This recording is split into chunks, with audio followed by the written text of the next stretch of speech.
बिस्मिल्लाहिर्रहमानिर्रहीम, अस्सलाम वालेकुम, welcome to Ramzan at home.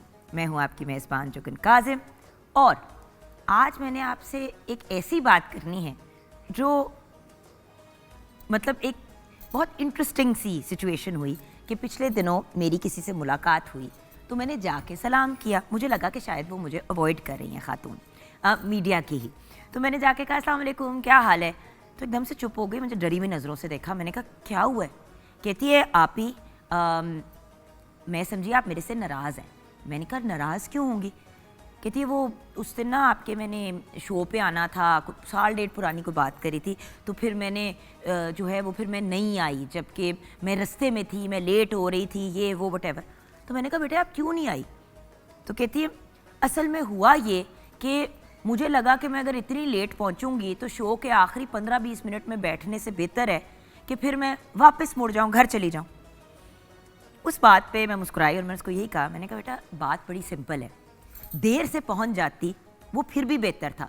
At least ये बात तो क्लियर हो जाती ना कि आपकी नीयत थी पहुंचने की, ना कि आप कमिटमेंट करें और उसके बाद जब आपसे रब्ता किया जाए तो आप कहें कि जी मैं अवेलेबल नहीं हूँ या मैं लेट हो गई हूँ तो अब मैं नहीं आ रही। कहती है नहीं आप ही, मैं पीटीवी के बाहर से मुड़ी हूँ। तो मैंने कहा पीटीवी के बाहर से क्यों मुड़ी? अंदर आ जाती, चाहे 15 मिनट के लिए बैठ जाती। उस दिन हमारा कुछ हल्ले गुल्ले का शो था, आई थिंक काफ़ी ज़्यादा उस दिन हमारे पास गेस्ट थे, तो वो एक बंदा स्किप हो गया। लाइव शो में हर जगह हर सिचुएशन में ये हो जाता है, लेकिन the most important thing is कि इंसान जो कमिटमेंट करता है, वो जो कहते हैं ना देर आए दुरुस्त आए, कि चलो अगर देर भी हो रही है तो कम से कम उस कमिटमेंट को पूरा ज़रूर करें। देखिए व्यूअर्स, आप कितने कॉन्ट्रैक्ट साइन कर लें, क्या कर लें, at the end of the day आपकी ज़बान की जो वैल्यू है ना, जो आपकी ज़बान की वर्थ है, पहले ज़मानों में कॉन्ट्रैक्ट्स नहीं करते थे लोग, बेसिकली ज़बान दी जाती थी और चीज़ ज़रा ऊंच नीच हो जाती थी लेकिन चीज़ें मुकम्मल ज़रूर होती थी। अब हम कॉन्ट्रैक्ट्स भी साइन करके जो कमिटमेंट उन पे लिखी हुई होती है उसको पूरा नहीं करते और उसको डिनाई कर देते हैं। तो आज यही बात करनी थी कि अक्सर ऐसा होता है कि हम सोचते हैं कि यार ओहो लेट हो गया है, रहने दो। कभी कभी ऐसा भी होता है कि कोई झगड़ा, कोई लड़ाई हुई हुई हो, अब 2-4-5 दिन हो गए हैं, अब समझ नहीं आ रही कि अब इस मसले को हल कैसे करें, चलो जी फिर उस मसले को और इस इंसान को छोड़ ही देते हैं। तो ये चीज़ें जो हैं वो बहुत नेगेटिव होती हैं। आपसे रिक्वेस्ट करना चाहूँगी कि चाहे थोड़ी देर हो जाए आपकी किसी भी कमिटमेंट में, लेकिन उसको पूरा ज़रूर किया करें। खैर, इस नोट पे बढ़ते हैं अपने प्यारे भाई की तरफ, जिनसे बड़े अरसे बाद मेरी मुलाकात हुई है और जब भी मुलाकात होती है बहुत ही अच्छा लगता है। शहबाज कमर फरीदी हमारे साथ हैं, बहुत ही प्यारे भाई, इंटरनेशनली रिनाउंड सनाख्वां हैं, पूरी दुनिया में ट्रैवल करते हैं, पाकिस्तान को रिप्रेजेंट करते हैं और ऑफ कोर्स उनके टीम मेंबर्स भी हमारे साथ हैं, कैसर हुसैन, मुदस्सिर हुसैन एंड मुनव्वर हुसैन। अस्सलाम वालेकुम शहबाज भाई। वालेकुम अस्सलाम व रहमतुल्लाहि व बरकातहू। रौनकें ही रौनकें आपके चेहरे के साथ। बस रौनकें रमज़ान शरीफ की बरकतें हैं और हमेशा रमज़ान में ही आपसे मुलाकातें होती हैं। तो ये आप मुझसे गिला कर रहे हैं या मुझे ताना? नहीं, गिला भी है, समझने वाला बात समझ जाए। हाँ। ओह, और ढेरों बरकतें, अल्लाह पाक आपको सलामत रखे, इस तरह हमेशा सदा मुस्कुराती रही। मेरी ढेरों दुआएं बहन के लिए। बस अल्लाह करे कि हम दोनों ही सदा मुस्कुराते रहें अल्हम्दुलिल्लाह। और एक दूसरे को ताने मारते रहें। अल्लाह। इस नोट पे आइए मिलते हैं अपने गेस्ट से, जो दोनों ही बहुत टैलेंटेड हैं, लेकिन जो लड़की है जो आज शदीद हसीन लग रही है और एक्चुअल रौनक तो ये लेके आई है सेट पे। She is looking absolutely beautiful. हमारी बहुत ही talented brilliant singer she is, अगर मैं कहूँ कि सिर्फ सिंगर नहीं है, उसके साथ साथ एक किंग मेकर भी हैं, क्योंकि अपना स्टूडियो इस्टेब्लिश करके यंग लोगों को अपॉर्चुनिटीज़ भी दे रही हैं।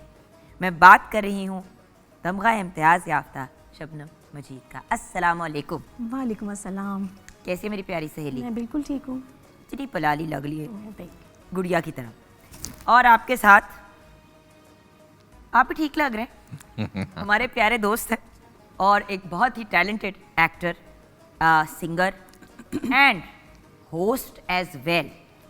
मॉडलिंग कर लेते हैं अपने काम के साथ साथ, लेकिन जो सबसे मज़े की चीज़ करते हैं वो है बातें, मज़े की बातें, इंटरेस्टिंग वाक़े और ऐसी अजीबो गरीब बातें। कभी कभी ये लड़का हमें बता के जाता है कि बंदा कहता है ये हुआ भी था कि नहीं, और जब चेक करो तो एक्चुअली हुआ होता है। तो सारी अजीब खबरों की मीडिया के अंदर जिस बंदे के पास खबर है वो है तलत शाह।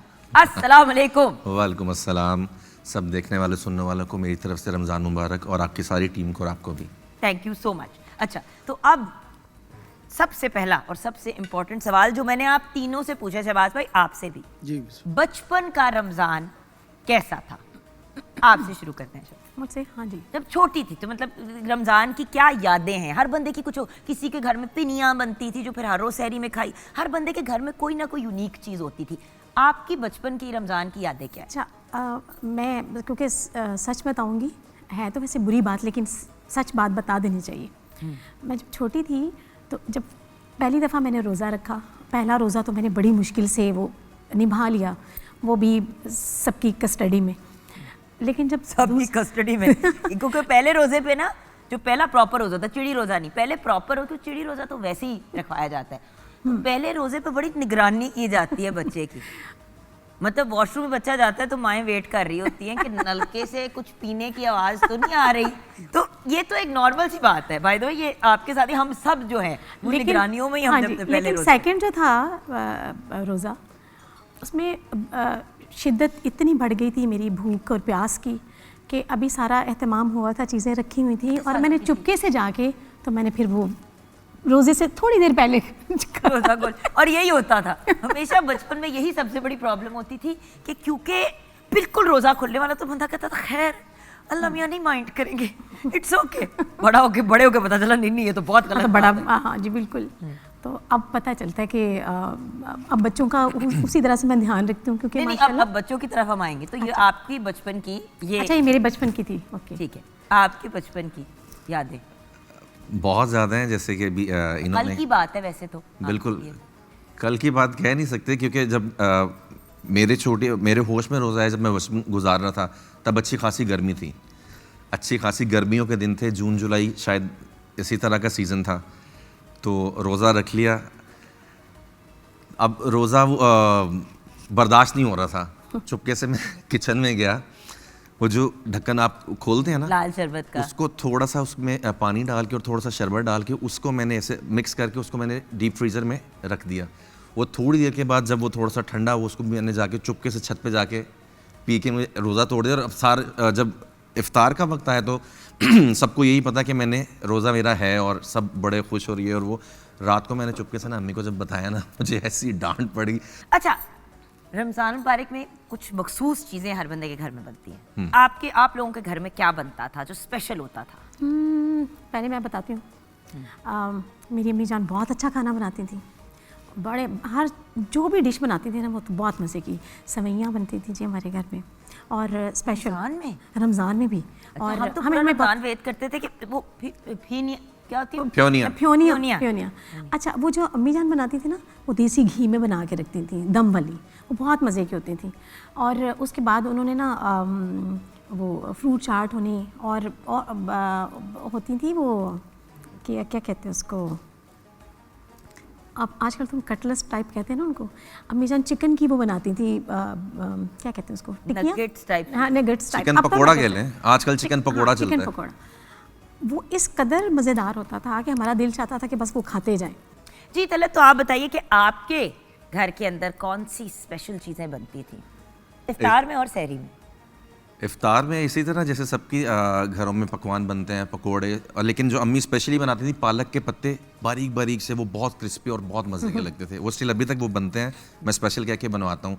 और सहरी में ख़ास तौर पे एहतमाम ये किया जाता था कि मतलब अगर रात में खाने के लिए डिश कोई बनाई है तो उसके लिए फिर उसके अलावा ऐड ऑन कर लेते थे, बाहर से कुछ मंगवा लेते थे, जैसे मुर्ग छोले, मुर्ग चने, लाहौर की चिक्कड़ छोले। चिक्कड़ छोले वो अलग हैं, वो कुछ और है। वो चिक्कड़ छोले अलग हैं। जैसे मुर्ग छोले अंदरून शहर में हमारे बहुत मशहूर हैं, यहाँ से बहुत बहुत अच्छी चीज़ें मिलती थी। तो वो फिर लेके आते थे। फिर साथ घर पे पराठे बनते थे देसी घी के, और साथ तंदूर के नान। तो ये आपकी इफ्तारी थी? सहरी, ये सहरी है। और इफ्तारी में पकौड़े होते थे? इफ्तारी नहीं, पकौड़े कचौरी, स्पेशली कचौरी बहुत पसंद करते थे, देसी घी की बनती थी, बड़ी अच्छी मटन की कचौरी। तो अभी मेरे मुंह में पानी आ गया हुए। हाँ, तो आपके मुंह में भी पानी आ सकता है, आपको जो मर्जी खा पी सकते हैं। जी बिल्कुल, क्योंकि इफ्तार कर चुके हैं। इफ्तार कर चुके हैं। सो ऐसा करते हैं कि शहबाज भाई की तरफ पढ़ते हैं। जी बिस्मिल्लाह। पहला कलाम क्या पेश करें? हमदे बारी ताला के चंद अशार।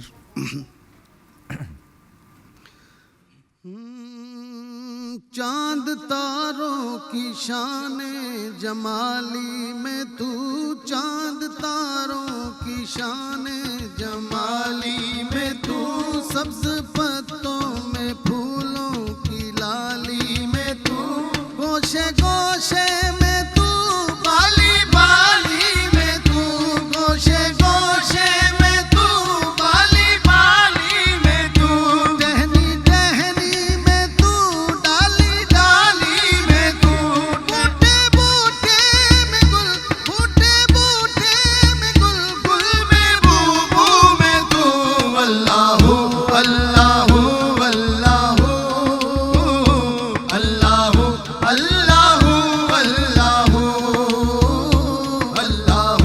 Allahu Allahu Allahu Allahu Allahu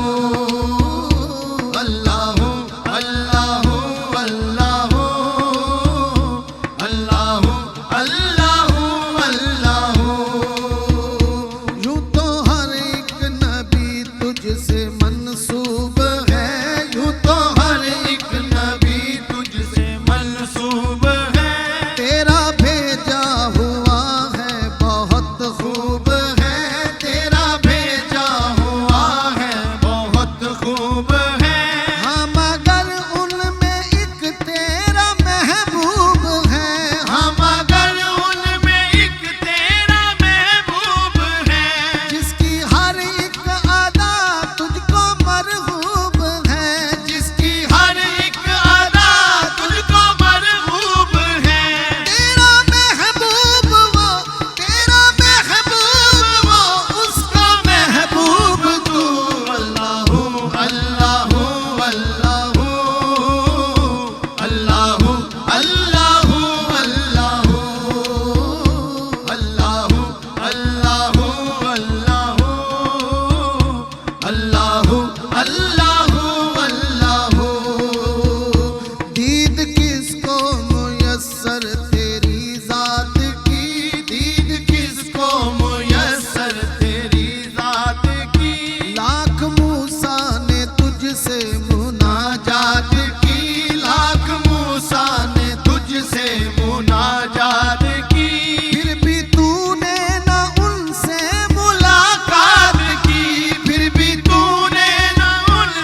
welcome back from the break viewers. प्यारी सी शबनम मजीद हमारे साथ हैं, द टैलेंटेड तलत शाह हमारे साथ हैं, और हमारे प्यारे से शहबाज भाई सेट पे रौनकें और पॉजिटिविटी बिखेरने के लिए तो हमारे साथ हैं ही अपनी टीम के साथ। तो पहले के रमज़ान और अब के रमज़ान में क्या फ़र्क है? देखिए, जब छोटे होते हैं तो जैसे मस्तियाँ, मजाक, ये वो सारी चीज़ें, माँ बाप भी बहुत मार्जिन दे रहे होते हैं, माएँ स्पेशली, हाय रोज़ा चलो रहने दो, होमवर्क कल कर लेना, मैं टीचर को लिख दूंगी, या छुट्टी भी स्कूल से कभी करा देते थे। लेकिन अब वो मार्जिन नहीं है, हम सारे अपने अपने तरह से काम कर रहे हैं, रोज़ी रोटी कमा रहे हैं। सो उस वक्त के रमज़ान में और अब में क्या फ़र्क है? अब आपकी क्या एक्टिविटीज़ होती है? एक असूल था कि जिस बच्चे ने रोज़ा नहीं रखना उसको खाना भी नहीं मिलना, जिसने रोज़ा नहीं रखा उसको सारा दिन खाना नहीं मिलेगा। और फिर मजबूरी में सब रोज़ा रखते थे कि खाना तो मिलना नहीं है तो रोज़ा रख लो। तो वो बड़े वो टफ टाइप के थे। लेकिन अभी जो है मेरी बेटी ने रोज़ा रखा, मैं मामा जी मैंने रोज़ा रखना, मैंने कहा बेटा ये रोज़ा नहीं है कि रोज़ा रख के सो गई हो और उसके बाद मैं तुम्हारे मुंह में खजूर डालूं कि बेटा रोज़ा अफ्तार हो गया, उठ जाओ, नमाज़ें पढ़ो, नमाज़ पढ़ो साथ। तो अभी जो है मैं उसी चीज़ पे ही चल रही हूँ जो मुझे मिला था मेरी माँ की तरफ से, जो मेरे ननियाल की तरफ से। तो अपने बच्चों को भी मैं यही कहती हूँ कि बिल्कुल रोज़ा रखना है, अगर रोज़ा रखना है तो साथ नमाज़ पढ़नी है, अगर नमाज नहीं पढ़नी तो फिर रोज़े का भी कोई फ़ायदा नहीं कि बस सो के उठे तो रोज़ा अफ्तार कर लिए, ये तो कोई बात नहीं है। मतलब कोई हॉलीडे तो नहीं है ना, ये भी तो अंडरस्टैंड। देखें, आपने सहरी की, उसके बाद आपने चले फजर की नमाज़ पढ़ी, जो भी सारे वो तो बच्चे सारे पढ़ ही लेते हैं क्योंकि माँ बाप साथ होते हैं, खड़े होते हैं, करा देते हैं। उसके बाद होता ही है कि अगर स्कूल गए हैं तो आपको पता है उसके बाद वापस आते ही बच्चों ने सोना है और वो कहते हैं भाई हम इफ्तारी पे हमें जगा दीजिए। तो वही चीज़ है ना कि यही तो सिखाना है जी, और हमें अपने बिहेवियर से भी सिखाना है और फिर जो चीज़ें हमने भी जो सीखी हुई हैं, जी बिल्कुल, तो उनको सिखाने और सिखाते हैं हम, और अल्हम्दुलिल्लाह बच्चे अब उस पर चल रहे हैं, माशाल्लाह। मैं खुश हूँ उस पर। जी तल बिल्कुल बचपन भी के चल रही होती हैं, ये भी तो देखे ना। जी। अब आपकी बिल्कुल, मैं वही बताने वाला था कि बचपन के रमज़ान के और अब के जो रमज़ान है, अब रिस्पॉन्सिबिलिटीज़ बढ़ गई हैं, जिम्मेदारियाँ तो तब बेफिक्री थी, लापरवाही थी, वालदेन, अम्मी, अब्बू वगैरह मतलब काफ़ी मार्जिन, जैसे भी आपने कहा मार्जिन दे देते, कोई भी नहीं, बच्चा है कर लेगा, ये हो जाएगा वो हो जाएगा।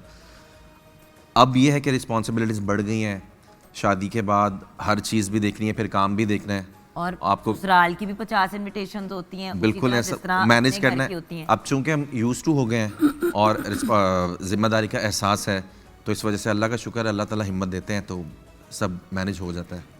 ऑसम। शहबाज भाई, आपके लिए रमज़ानुल मुबारक बड़ा खूबसूरत माह मुबारक भी है, बरकतों वाला भी है, लेकिन मैंने आपकी रूटीन देखी हुई है, कसम से शहबाज भाई मैं आपकी हिम्मत को दाद देती हूँ। देखिए, बातें करना रोज़े में मुश्किल है, तो कलाम पढ़ना बैक टू बैक, और एक नहीं 3-3 4-4 जगह कभी कभी माशाल्लाह। अब देखिए, मैं लोग बुलाते हैं, लोग रिक्वेस्ट करते हैं, चैनल्स के अलावा भी हज़ार और चीज़ें होती जी ये अल्लाह पाक का शुक्र है, रमज़ान शरीफ की बरकत है कि आपको तो पता है कितनी चैनल्स पे इकट्ठे काम किया है, लेकिन मुझे रेस्ट रमज़ान शरीफ में मिलती है। ये कैसी बात है?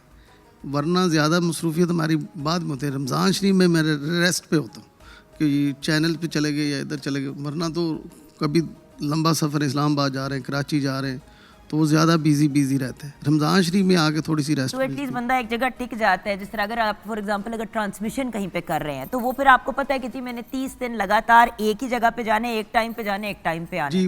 वरना तो आपकी वही, जैसे आपने कहा ना कि रात को, जैसे रात को आपने एक जगह महफिल थी, वहाँ पे काम किया, वहाँ से फिर रात को निकले, अगली जगह पहुँचे, वहाँ पे महफिल की, वहाँ से फिर निकले अगले, गाड़ियों में सोना, और सफ़र ज़्यादा है, सफ़र ज़्यादा डिस्टर्ब करता है। तो यहाँ तो कोई नहीं, अभी घर में है, यहाँ से जाना है TV स्टेशन, वहाँ से वापस आ जाना है, तो इसलिए सारी होती। अभी बचपन की बात कर रहे थे शाह जी भी, मुझे वाक़या याद है कि वालदा साहबा छोटे थे ना, वैसे तो वो चोरी रोज़ा रखा हुआ है तो पानी पी लिया या कर लिया, लेकिन गर्मियों के रोज़े मुझे याद है, आज से 30 साल 35 साल पुरानी बात, जब इतनी तो आपकी उम्र ही नहीं है। अच्छा ठीक है हाँ जी। तो तब की बात है, गर्मियों के दिन थे, तो वालदा साहबा ने रोज़ा रखवाया मुझे, तो वो इतनी शदीद गर्मी थी, तो मेरी आंखों में सारा वो सीन चल गया। जब शाह साहब ने बात की तो वो अपना दुपट्टा गीला करके तो मेरे ऊपर दे रही थी कि बेटा अब सब्र करो, अभी तो खुलने वाला है रोज़ा। फिर दुपट्टा गीला करे पानी से वो मेरे ऊपर दे, सब्र करो बस थोड़े टाइम रह गया। नहीं बट आप देखिए ना शहबाज भाई, एक वो वक्त था हाँ जी, और अब एक ये वक्त है कि बेहोश भी होने वाले हैं, हाँ जी, काम करना है। काम करना। सही बात, अब एहसास होता है कि मामा ठंडियाँ अच्छा, छावा बेशक। क्यों कहते हैं। बेशक। और इसीलिए तो कहते हैं माँ के पैरों तेरे जन्नत है में, तो नहीं है कि खुद रोज़े की शिद्दत में और गर्मी की शिद्दत में एक इंसान जो है वो खुद कितनी तकलीफ में होगा, क्योंकि उन्होंने तो उन्होंने काम भी किए है, किचन की चीज़ें सारा कुछ किया, लेकिन कपड़ा गीला करके अपने बच्चे की मजाक भी सही कितनी बात। प्यारी बात है। यही तो चीज़ें हैं जो मैटर करती यही तो माँ है। हैं, यही तो माँ है। अच्छा सबने देखे नहीं, यही तो माँ है, जैसे मैं यही कहना चाह रही हूँ, हाँ, क्योंकि मैं ऐसे करती हूँ बहुत। Like me. अच्छा तो ये बताइए लाइक मी कि अपनी सबसे बड़ी अचीवमेंट किस चीज़ को कंसिडर करती हूँ? सबसे बड़ी मैं समझती हूँ, वैसे तो मैंने अल्हम्दुलिल्लाह अपने कैरियर में ऐसे ऐसे लोगों के साथ काम किया या मुझे मौका मिला जिनके साथ लोग ख्वाहिश करते हैं कि इनके साथ काम किया जाए। उस्ताद नुसरत फ़तेह अली खान साहब, उस्ताद नज़र हुसैन साहब, शुएब मंसूर साहब, बहुत सारे काम किए हैं। ऐसी ऐसी अचीवमेंट्स मिली ज़िंदगी में। ऐसा पाकिस्तान की मैं वाहिद एशियन सिंगर थी उस वक्त जब मैंने दिल चीज़ है क्या जाना गाया, और वो वी चरण चार्ट में 40 टॉप में 1 साल नंबर 1 रहा।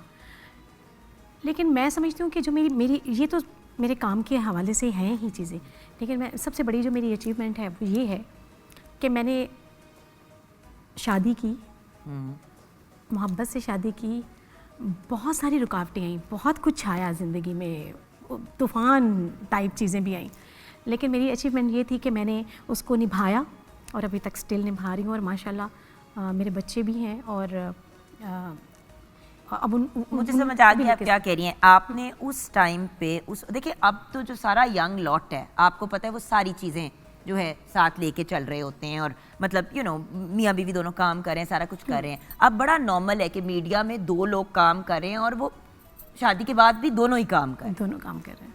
आपने उस वक्त पे शादी करके बच्चे, फैमिली, सारी चीज़ें साथ लेके चली हैं, बल्कि यू वर एक्सपेक्टिंग और उस दौरान भी परफॉर्म कर रही होती बिल्कुल कि अभी अभी बच्चा हुआ है 2 हफ्ते के बाद, हफ्ते बाद ऑन परफॉर्म करिए। मैंने देखा हुआ इस लड़की को, I have actually scene her over the past many years.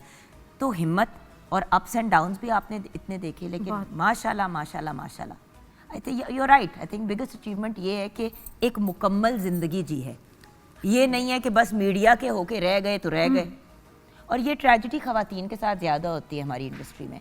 Talat आपने वैसे नोटिस किया कि पहले ये होता था कि मर्द तो हमेशा से ही इंडस्ट्री में शादी करते थे, वॉटेवर, एंड फैमिली, बच्चे, वॉटेवर। ख़वातीन अक्सर नहीं करती थी या कर नहीं पाती थी, क्योंकि वो कहती थी कि अगर मैंने शादी कर ली तो मेरा करियर रह जाएगा। एग्जैक्टली। और अगर मैंने करियर पर पूरी फोकस किया तो फिर मेरा कल क्या होगा। अच्छा, मैं ये तलत से पहले मैं आपको ये बताती हूँ, यही बात जो आप करने लगी ये तो बताएंगी कि मैं और वाजिद, उस्ताद ताफू साहब के जो बेटे हैं, और सबसे छोटे वो मेरे हस्बैंड हैं उस्ताद वाजिद अली ताफू, वो भी अपने माशाल्लाह काम के एक ही हैं।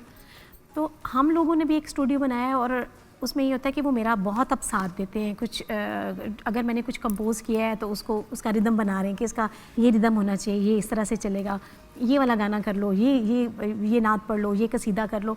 तो ये सारी चीज़ें बड़ी आसानी से हो रही हैं अल्हम्दुलिल्लाह। दोनों ही इन्वेस्टमेंट है ना, आपकी इन्वेस्टमेंट है।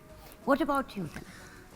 मैं खैर बात अचीवमेंट की आप कर रही थी तो ज़्यादा बातें तो नहीं करूँगा, क्योंकि आर्टिस्ट लोग हैं, काम कर रहे हैं, ब्लॉक्स होते हैं, सबको फिल करना है। अभी ये पता नहीं है, अल्लाह ताला की मेहरबानी जब होगी तो फिर वो अचीवमेंट की तरफ जाएंगे। अभी तो काम कर रहे हैं, करते रहेंगे। जो अचीवमेंट वाली बात है वो ये है कि होती है ना जिंदगी के, जिसको हम क्लिफ्स नोट्स कहते हैं कि ये बढ़िया आ गया। वो मैं आपको वो बताने वाला हूँ ना कि अभी जब मेरी शादी हुई रिसेंटली, उसके बाद बहुत से लोग ऐसे हैं जो अपने वालिदैन से अलग होकर अलग रहना शुरू कर देते हैं। मेरी सबसे बड़ी अचीवमेंट, मैं इस चीज़ को मानता हूँ कि मेरे वालिदैन दोनों हयात हैं अल्हम्दुलिल्लाह, और वो मेरे साथ हैं, और मैं यही चाहूँगा हमेशा वो मेरे साथ रहें और मैं उनके साथ रहूँ, और इसी तरह लाइफ चलती रहे। तो उनकी दुआओं से जितने भी मरहले होंगे वो मैं गुजरता जाऊँगा और अचीवमेंट्स मिलते जाएंगी इंशाल्लाह। बहुत अच्छी बात है, बहुत अच्छी। और अल्लाह, एंड वही चीज़ है ना व्यूअर्स, एक स्टेज आता है ज़िंदगी में जब हम, अभी ये 21 साल के होते ना हम सारे, और मैं कहती कि अच्छा ये बिगेस्ट अचीवमेंट क्या है, तो शबनम कहता कि यार मैं 17 की थी, मैंने ये गाना रिलीज़ किया था और बहुत बड़ी हिट था। तलब प्रॉब्ली घूम के कहेगा कि यार मैंने वो प्ले किया था, उसमें ये कैरेक्टर किया था। एक स्टेज आता है ज़िंदगी में व्यूअर्स, थोड़ा सा ही आगे जाके, ये नहीं कि बहुत मतलब 70 साल की उम्र पे आके, कि आप कहते हो 1 मिनट, ये सब तो चलता रहता है। अचीवमेंट वो है जिससे आपको सुकून मिलता है कि जब आप रात को आपका सर तकिए पे लगने वाला होता है तो आप कहते हैं या अल्लाह तेरा बहुत अल्हम्दुलिल्लाह। अब घर में बच्चे, फैमिली, चाहे किराए का घर क्यों ना हो, लेकिन अपने लोग हों उस घर के अंदर, रौनकें हों, पॉजिटिविटी हो, चलो लड़ाई झगड़े भी होते हैं, ऊंच नीच भी होती है, बट ये चीज़ें बहुत मैटर करती हैं। एग्जैक्टली, बिल्कुल करती हैं। ईद कैसे गुजरती है आप लोगों की? यूजुअली ईद पे क्या प्रोग्राम होता है? ये तो हमारी मीठी ईद होती है ना, तो मीठी ईद पे क्या एक्टिविटीज़, क्या मसरूफियत होती है? रोज़े शोज़े रख के सारा कुछ बंदा अपनी रिस्पॉन्सिबिलिटी से एक तरह से बंदा फील करता है कि अच्छा अल्लाह का शुक्र है रमज़ान मुबारक का महीना सुकून से निकल गया। तो मैं तो बता दूं, चांद रात को क्या मैं तो situation सुकून से होती है? सोती हूँ। मैं सारी शॉपिंग बीच में ही कर लेती हूँ, और उससे पहले रिकॉर्डिंग हमारी हो जाती है ईद के शोज़ की, वो थका आप के ईद के दिन मैं तो सोती हैं? हाँ, मैं तो बहुत सोती हूँ। मेहमान आते हैं, उनको मिलती हूँ, ऐसे सोए हुए जफ्फियाँ डाल रही हैं, बिस्मिल्लाह खैर मुबारक। ईद मुबारक। अच्छा ठीक है, समझ आ गया। What about you? नहीं जी, हम तो बहुत ज़्यादा I know you are very active. आप तो I remember हम शो कर रहे थे तो बकरे ईद से रिलेटेड हम बात कर रहे थे, तो ये पूरी मुझे उसने अपनी एक्टिविटीज़ बताई। मैंने कहा तो बातें सुन के मैं थक गई हूँ। तो उसकी बातें सुन के थक गई, मैं दिमाग थक गया था। ईद वाले दिन जो शीर खुरमा और सवैयाँ होती हैं वो तो अम्मा बनाती हैं। स्पेशल ये होता है कि ईद वाले दिन खाना घर पे मैं बनाता हूँ। हम मतलब झूठ झूठ झूठ, अगर सच है तो फिर इस बार वीडियो अपलोड करना बनाते हुए खाने। मैंने मुतातिद बार मैंने की हैं नहीं मैं मेरे खुद इस सोशल बार मीडिया मैं पे अपलोड। ऑब्जर्व करूंगी ना। ओके डन, ठीक होता है। ये ईद कि वाले मैं दिन I will बताती हूँ। check your social media। मैं अच्छा, स्पेशल होता क्या है, ये देसी खाना किसी से बनवा के ना उसके बाद में वीडियो मेरी बना दो जल्दी से, देसी फूड अपलोड करने इनका के लिए। नाम जुगन नहीं है, ये तलत शाह है, ये ऐसी हरकतें नहीं करते। नहीं, जुगन लेकिन अक्सर हांडियां मिक्स करते हुए, निहारी मिक्स करते हुए वीडियो लगा दी, कहते लो इसको आती है बनानी। मैंने कहा मैंने एक दफा नहीं कहा कि मैंने ये बनाई है, आप मैंने क्या, सिर्फ मिक्स की है। आप पूछ लेना शाह साहब से कि 1 किलो गोश्त में कितनी मिर्चें पड़ती हैं, कितना नमक है। मैं अंदाजे से डालता हूँ। किस दिन यहाँ पे शो रख ले। फिर इतनी नहीं, मिर्चें डालनी नहीं, है, इतनी तो नहीं खाया। इतना नमक डालना है, मैं दरअसल बनाता हूँ। इन्हीं को मिर्चा अब ये वो सारा कुकिंग शो लगने लग जाएगा, अब उसका तकद्दुस सारा वो नहीं नहीं, खत्म। वो आप ये मेरी खैर बात ये- सुन ले, मैंने आपके लिए पोस्ट रमजान ये प्लान किया हुआ है, बिल्कुल। इनका ऑफिशियली मैंने कुक ऑफ करवाना है और माशाल्लाह। अपने किसी शेफ के साथ कुक ऑफ बिल्कुल करवाना है। करवाएं, बिल्कुल करवाएं। देखते मैं हैं देसी क्या होता है। देसी मैं फूड भी करूंगी, बनाऊंगा। देसी फूड, देसी मुर्गा देसी घी में, या मटन देसी बकरे का गोश्त बनेगा देसी घी में, काली मिर्चें टमाटर में। क्या कह रहे हैं? ਤੁਸੀਂ ਆਪਣੀਆਂ ਉਂਗਲਾਂ ਨਾ ਵੱਢ ਲਓ ਤੇ ਮੇਰਾ ਨਾਂ ਵਢਾ ਦੇਣਾ। आय हाय ऐसे ते अड्डा बात खतरनाक ऐसे ते- हर डिश। अच्छा लेकिन अब बढ़ते हैं कलाम की तरफ। हमारे साथ हैं ऑफिशियल नात ख्वां नेशनल असेंबली पाकिस्तान के मेरे प्यारे भाई मोहम्मद नुमान अरशद गौरी। अपने दामान शफात में छुपाए रखना, अपने दामान शफात में छुपाए रखना,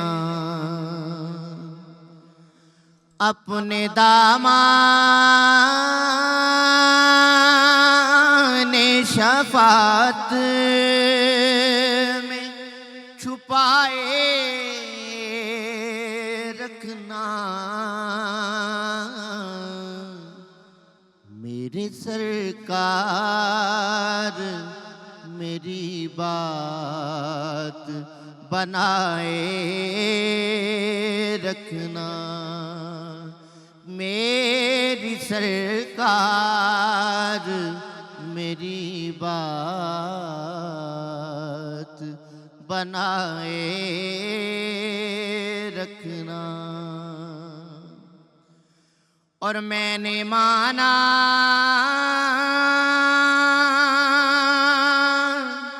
के निकम्मा हूँ, मगर आपका हूँ।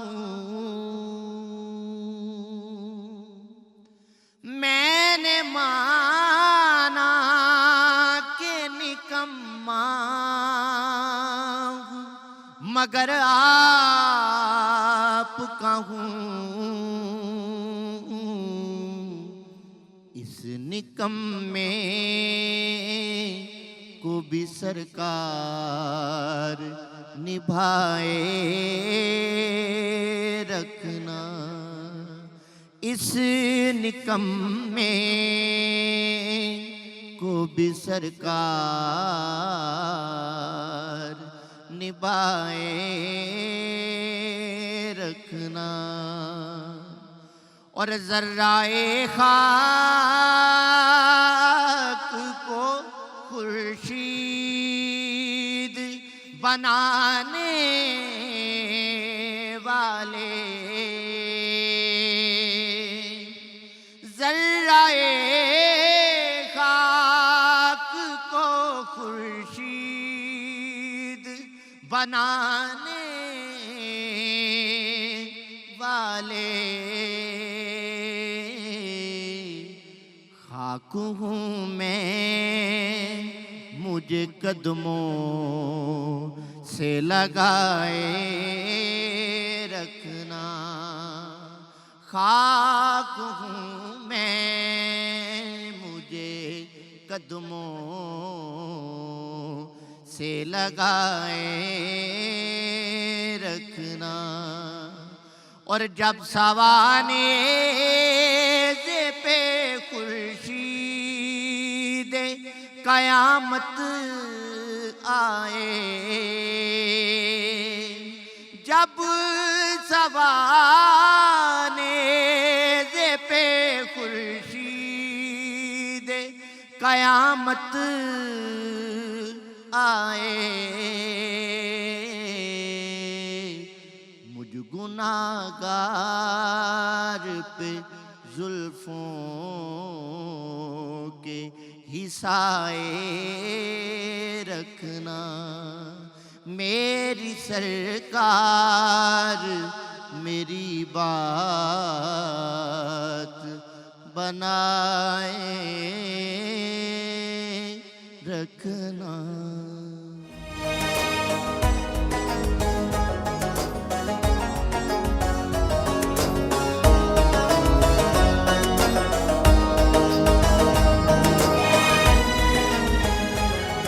Welcome back from the break viewers. क्या खूबसूरत कलाम पेश किया नुमान भाई ने ब्रेक से पहले। अब ब्रेक के बाद जब हम वापस आए हैं तो आपके मेरे हम सब के फेवरेट डॉक्टर अजमत मजीद हमारे साथ हैं, clinical and therapeutic nutritionist and a scientist in his own right. अस्सलाम वालेकुम डॉक्टर साहब। वालेकुम अस्सलाम। डॉक्टर साहब, आज मुझे लग रहा है कि आज का टॉपिक आपने खुद चूज किया।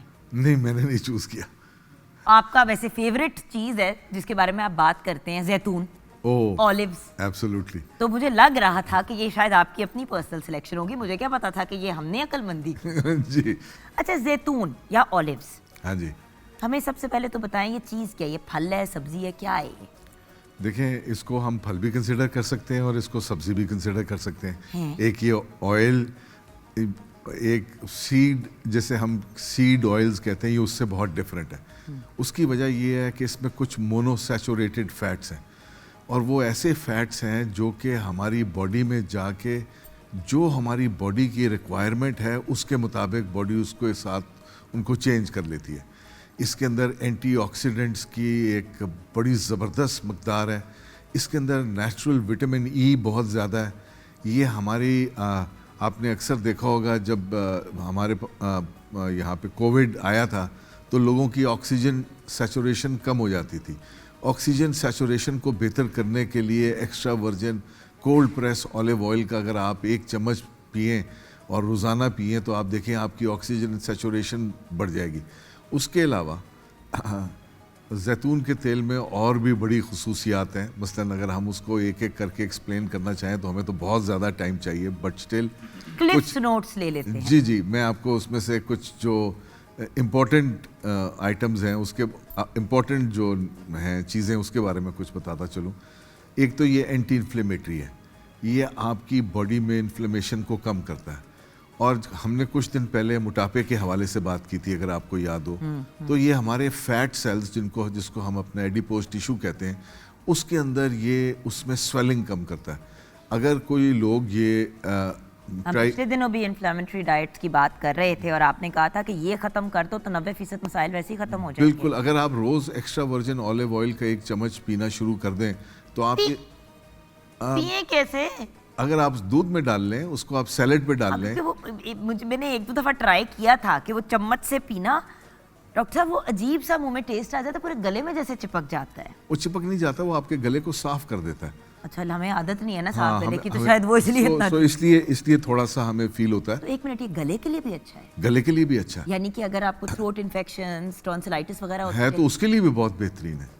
It is a fantastic thing to have. इसके अंदर और मुझे तो इसको हर रोज इस्तेमाल करना चाहिए। बिल्कुल, ये टॉन्सिल्स के लिए बेहतरीन है। आपकी अगर आपको खांसी हो रही है और अगर स्क्रैचिंग, जी, स्क्रैची scratching, थ्रोट जिसको जी, कहते हैं कि वो बिल्कुल, खांसी बिल्कुल। आती जाती और समझ रुकती नहीं है। रुकती नहीं है, उसके लिए ये बहुत बेहतरीन है। और मोटापे के हवाले से जैसे हम बात कर रहे थे, अगर आप ये सिर्फ एक्स्ट्रा वर्जिन ऑलिव ऑयल का 1 टीस्पून या टेबल स्पून हंस पे ज़रूरत अगर आप इसको लेना शुरू करें तो आप ये देखेंगे कि आपकी बॉडी के कॉन्टूर्स चेंज होने शुरू हो जाएंगे। शुरू में जो लोग हैं थोड़े से On the heavier side. On the heavier side, they will not lose weight but their dimensions would decrease. देखिए, अब तो ये कॉन्सेप्ट ही पुराना हो गया डॉक्टर साहब कि वेइंग स्केल पे चढ़ें तो आपका वजन कितना है। वेइंग स्केल के ऊपर वजन क्या है? मसल ज्यादा भारी है फैट से, तो ये सारी बिल्कुल, चीजें बॉडी की साइंस का, केमिस्ट्री का हिस्सा है। बिल्कुल। और बोन डेंसिटी जो है, जैसे जैसे आपकी बोन डेंसिटी बेहतर होती जाती है, आपका वेट बढ़ता जाता है। तो बोन डेंसिटी वक्त के साथ बढ़ती है या कम होती है? कम होती है हमारी बल्कि बोन डेंसिटी की आपने बात की, इसके अंदर विटामिन के भी है जो कि बोन डेंसिटी को बेहतर करती है। और विटामिन के की ऐसी फॉर्म है जिसको हम MK7 कहते हैं। और MK7 वो धूक लग रही है। वो नहीं MK7 का इस्तेमाल हुआ था। नहीं, विटामिन के जो है उसकी काफ़ी K2 की काफ़ी ज़्यादा किस्में हैं। Okay. MK4 है, MK7 है। MK7 जो है वो सबसे ज़्यादा बेहतरीन है आपकी बॉडी में ऑस्टियोकैल्सिन को बढ़ाने के लिए। ऑस्टियोकैल्सिन वो चीज़ है जो आपकी बोन की डेंसिटी को इम्प्रूव करती है। जिन लोगों को अगर मसलन शैटिका की पेन है, उनके लिए ये बहुत ज़्यादा बेहतरीन है। आपकी बॉडी को एल्कलाइन करने के लिए extra virgin cold press olive oil को अगर लिया जाए और ख़ास तौर पे अंजीर के साथ मिला के लिया जाए तो ये बहुत बेहतरीन है। सो ऑलिव ऑयल जो है, it is full of benefits. आपके कोलेस्ट्रॉल के लिए, LDL को कम करने के लिए ये बहुत बेहतरीन है। लेकिन फैटी लिवर के लिए बहुत अच्छा है। लेकिन डॉक्टर साहब, दो किस्म के हैं ना, एक हरा वाला होता है और एक काला वाला होता है, बल्कि कुछ और भी वैसे फॉर्म्स ऑफ ऑलिव्स देखे तो मैं आई रिमेम्बर मैं स्पेन गई, जी, डॉक्टर साहब मेरे दिमाग के पटाखे उड़ गए। 50 किस्म के जस्ट उनके पास जैतून थे। बिल्कुल बिल्कुल। जिस तरह बिल्कुल। खजूर की एक शाम होती है, उस तरह जैतून की एक अनलिमिटेड। बट हमें जो कॉमनली यहाँ पे पाकिस्तान में नजर आते हैं वो काले वाले जैतून होते हैं, सफ़ेद वाले होते हैं। जी, ब्लैक ऑलिव्स भी होते हैं, ग्रीन ऑलिव्स भी होते हैं। उसके बाद आप एक और देखेंगे जिसमें थोड़े से बिटर ऑलिव्स होते हैं, कुछ कड़वे। थोड़े कड़वे, कुछ थोड़े से स्वीट ऑलिव्स होते हैं। ये हर रेंज का और हर सॉइल के हवाले से फ़र्क है। मसलन स्पेन के ऑलिव्स थोड़े से जो डिफरेंट है, हमारे यहाँ KPK में जो ग्रो किए जाते हैं वो थोड़े से डिफरेंट है। बट ऑल ऑलिव ऑयल्स की जो बेसिक कॉम्पोजिशन है वो तकरीबन एक ही है। किसी में कुछ न्यूट्रिएंट सॉइल के हवाले से डिफरेंट हो सकते हैं, बट इसमें कोई शक नहीं है कि ऑलिव ऑयल जो है आपके हार्ट के लिए बहुत बेहतरीन है। ऑलिव ऑयल के अंदर एक और बड़ी ज़बरदस्त चीज़ पाई जाती है जिसको हम कोएंजाइम Q10 कहते हैं। ये वो एंजाइम है जो कि हमारे हार्ट मसल्स में पाया जाता है। और इसके फूड सोर्सेज में हमें ऐसे फूड सोर्सेज जिसमें ये काफ़ी ज़्यादा पाया जाए वो बहुत कम मिलते हैं। फिर एक्स्ट्रा वर्जिन ऑलिव ऑयल और ऑलिव्स आपकी कॉन्स्टिपेशन, आपकी कब्ज़ को रफ़ा करने के लिए बहुत बेहतरीन है। जैसे लोग कहते हैं कि अगर देसी घी का इस्तेमाल करें तो उससे आपकी कॉन्स्टिपेशन खत्म हो जाती है। ऑलिव ऑयल से भी बहुत बेहतर हो। अगर आप ऑलिव ऑयल का 1 चम्मच वो आपको खाली पेट लेना पड़ता है। डिपेंड करता है कि आपकी कॉन्स्टिपेशन की नेचर क्या है और आप किस एज ब्रैकेट में फॉल करते हैं। अगर आपको एक बहुत सीवियर क्रॉनिक किस्म की कॉन्स्टिपेशन है तो olive oil is a fantastic thing to have. और फिर इसको लेना कब है और कैसे है, ये भी तो एक इम्पॉर्टेंट चीज़ है ना। देखें ये आपने कहा खाली पेट लेना है, जी, अगर आपने कॉन्स्टिपेशन के आप पेशेंट यानी कि हैं, सुबह निहार मुँह लें। निहार मुँह लें और उसको आप खाली पेट लें और 1 चम्मच भी ले सकते हैं, 2 चम्मच भी ले सकते हैं। थोड़ा सा आपको ये गले में थोड़ी इरिटेशन शुरू में कॉज करेगा, but as you get used to it आप देखेंगे you know it will not be a bitter pill to swallow. उसके अलावा आप इसको अगर वैसे लॉन्ग टर्म बेनिफिट्स के लिए लेना चाहते हैं और आपको कोई हाजमे का ऐसा इशू नहीं है, आप इसको सैलड के ऊपर डाल के लीजिए। आप इनको अपनी स्मूदीज में डाल के ले सकते हैं। मैं स्मूदी में कैसे ले सकते हैं?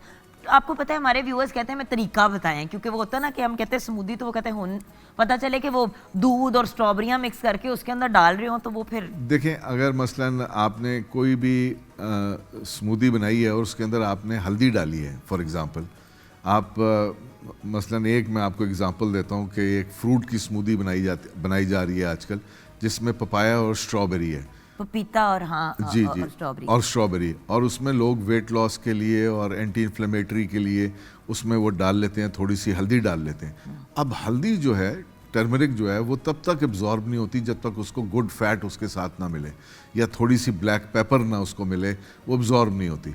अगर आप हल्दी के साथ ब्लैक पेपर और थोड़ा सा एक्स्ट्रा वर्जिन ऑलिव ऑयल को ऐड कर लीजिए तो आप ये देखेंगे कि ये एक ना तो सिर्फ एंटी इन्फ्लेमेटरी ड्रिंक बन जाएगी, ये आपकी एक एंटी वेट गेन और ये प्रो वेट लॉस एक आपकी ड्रिंक बन जाएगी। तो यानी कि आपने पपीता लिया, बट अगेन पपीता अगर सूट करे मुझे तो डॉक्टर साहब, मैं सीरियसली, मैं या मेरी छोटी नूर जो है, हम ज़रा सा भी पपीता खा लेते हमारा पेट चल जाता है। आप उसको थोड़े से शुरू कीजिए, start with very small quantities, यानी कि हाफ अ टी स्पून, अच्छा थोड़ा only have half a tea spoon and have it for like 5, 6, 7, 8 days. अच्छा, थोड़ा सा लिया फिर थोड़ा सा बढ़ाया फिर थोड़ा सा बढ़ाया, फिर थोड़ा सा बढ़ाया, थोड़ा। और जब भी अगर आपको फॉर एग्जांपल पपीता आपको इस तरह का कॉज करता है, स्टमक अपसेट कॉज करता है, तो बेहतर ये होगा कि आप उसको खाने के दरमियान में लें शुरू में, उसके बाद आप उसको थोड़ी सी थोड़ा थोड़ा करके उसकी क्वांटिटी मैं बढ़ाते तो अपनी बहन को देखती हूँ ना, आई एम सो जेलस कि पूरा पूरा बोल खा लेती है पपीते का, उनको कोई फर्क नहीं पड़ता। एंड यूजुअली जो आपा को होता है, मुझे भी वही, उसे हमारी सिमिलर कुछ बॉडी कॉम्पोजिशन है दोनों बहनों की, लेकिन ये एक चीज़ है कि बोल में पपीता, उन्होंने मुझे कहा तुम क्यों नहीं खाती, मैंने कहा ओके आपा, मैंने पूरा बोल खा लिया। नहीं, पूरा जो 3 दिन फिर जो मेरा हाल हुआ माशाल्लाह, 1 दिन भी नहीं 3 दिन वो पेट में पार्टी कर रहा था मेरे। हाँ, एक डांस पार्टी मेरे पेट में चल रही थी अभी पीते की। उसके लिए बेहतर अप्रोच ये है कि स्टार्ट स्मॉल। कोई भी ऐसी चीज़ हो जो कि हेल्दी है, अपेरेंटली हेल्दी है और आपको सूट नहीं करती, फॉर एग्जांपल कई लोग हैं जो कि दही का इस्तेमाल नहीं कर पाते कि जी अगर हम दही या दूध का इस्तेमाल करें और हमें जो लैक्टोज इंटॉलरेंस है, मैंने कई लोगों की लैक्टोज इंटॉलरेंस ख़त्म कराई है by asking them to start with milk, very small quantity, 1 teaspoon से शुरू करें and over a period of month you know take it to half a cup और like 4, 5, 6, 7 teaspoon and usually you will think कि जी इनको फिर भी problem होगा, वो प्रॉब्लम ख़त्म हो जाता है। अच्छा डॉक्टर साहब, एक ज़रूरी चीज़, ये हमने पहले भी बड़ी दफ़ा बात की है, बट मैं क्लैरिटी के लिए कह रही हूँ क्योंकि इतने ज़्यादा आर्टिकल्स और इतनी ज़्यादा इन्फॉर्मेशन है कि जैतून के तेल में खाना नहीं बनाना, क्योंकि वो जब आप उसको पकाते हैं तो वो उसका स्मोक पॉइंट पता नहीं की होता है, तो फिर मुझे एग्जैक्टली नहीं समझ आ रही मैं किस तरह बताऊं, बट मुझे बस इतना पता है कि वो जहर बन जाता है अगर आप उसको बहुत फ्राई करें, उसको बहुत गर्म करें तो। दिस ये इज इतनी जगह रिसर्च है, इतनी मतलब इन द सेंस कि इतने आर्टिकल्स हर जगह, क्योंकि शुरू में जब जैतून का तेल इन हुआ तो हर बंदा यूज़ करना शुरू हो गया, फिर लोगों ने कहा नहीं नहीं नहीं नहीं इसमें अंडे नहीं फ्राई करने, होता था ना कि लोग सुबह नाश्ते में उसमें अंडे फ्राई करके जैतून का तेल भी खा लेते थे और साथ में उस अंडा भी खा लेते थे थोड़ा उस पर वो डाल के। लेबनान वगैरह में इसी तरह खाया जाता है नाश्ते में, उसी मिट्टी की कटोरी में जैतून का तेल डाला, उसी में अंडा डाला, थोड़ा सा उसके ऊपर लबने डाल दिया और ज़ातर शातर डाल के आपने खा लिया। देखिए मैं एक चीज़ क्लियर कर दूं, एक ये मिथ जो है कि जी ऑलिव ऑयल जो पॉइजनस हो जाता है या बहुत तबाह बर्बाद हो जाता है या इसमें खाना नहीं बनाया जा सकता, दिस इज़ एब्सोल्युटली फॉल्स। दुनिया का जितने भी एक्स्ट्रा वर्जिन ऑयल हैं उसमें सबसे stable oil on heat is olive oil. Olive oil में आप खाना बना सकते हैं। और ये भी याद रखिए कि अगर आप मसलन, इसमें कोई शक नहीं है, जब भी आप किसी ऑयल को हीट करते हैं तो वो थोड़ी सी डिग्रेडेशन होती है, और वो ऑलिव ऑयल में भी होती है डिग्रेडेशन, मगर वो बहुत लिमिटेड होती है, बाकी ऑयल्स के मुकाबले में कम होती है। ये ज़रूर है कि ऑलिव ऑयल बहुत एक्सपेंसिव है and you don't want to degrade it, आप इसलिए इसको रॉ खाना लोग। बड़ी बड़ी कंपनियां जो है ना वो इतने इतने कैंस जो हैं वो भी सेल कर रही हैं। मगर अब मुझे बड़ी दफ़ा मुझे डाउट होता है कि इतना बड़ा कैन 5-5 लीटर का इतनी मुनासिब कीमत में मिलता कैसे है? वो उसमें ऑलिव ऑयल को किसी चीज़ के साथ, कनोला के साथ मिक्स कैरियर किया हुआ ऑयल है। डाल दिया होता है साथ। जी, उसमें कुछ और किया हुआ है उन्होंने। ऑलिव ऑयल की क्वांटिटी बहुत कम है, मगर उसका नाम उन्होंने ऐसा रख दिया है, उसमें 10% ऑलिव ऑयल है, 90% बाकी सीड्स की ऑयल हैं। दे ब्रांडिंग में वो उसको इस्तेमाल करते हैं olive. That is not olive oil. अगर आपने ऑलिव ऑयल लेना है तो extra virgin cold press olive oil आप लीजिए। और अगर आप इसको पकाना, इसमें कोई शक नहीं है कि पकाना जो है वो इतने एक्सपेंसिव ऑयल में मुश्किल है, तो बेहतर ये है कि आप इसको रॉ लीजिए ताकि इसकी बिल्कुल भी डिग्रेडेशन ना हो।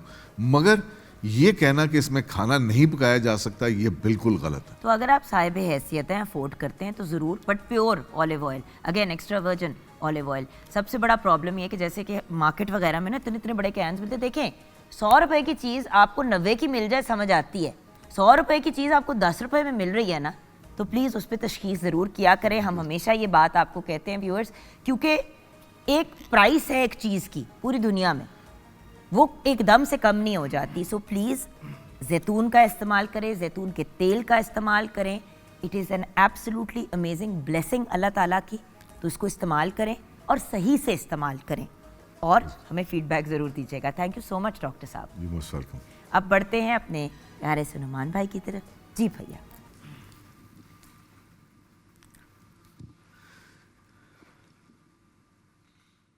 जहाँ भी हो वहीं से दो सदा सरकार सुनते हैं। जहाँ भी हो वहीं से दो सदा सरकार सुनते हैं। सरे आईना सुनते हैं, पसे दीवार सुनते हैं। सरे आईना सुनते हैं, पसे दीवार सुनते हैं। मेरी हर सांस उनकी आहटों के साथ चलती है।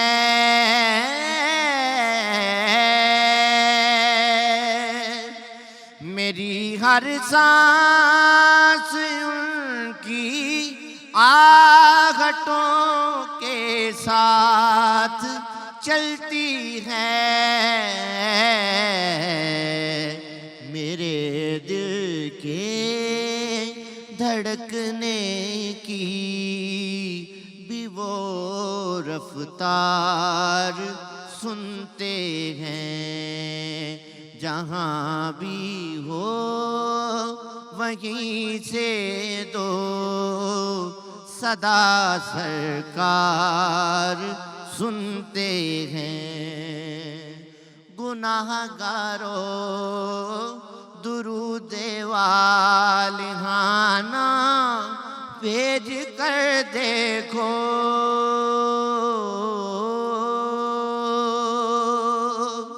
गुनाहगारों दुरूदे वालिहाना भेज कर देखो।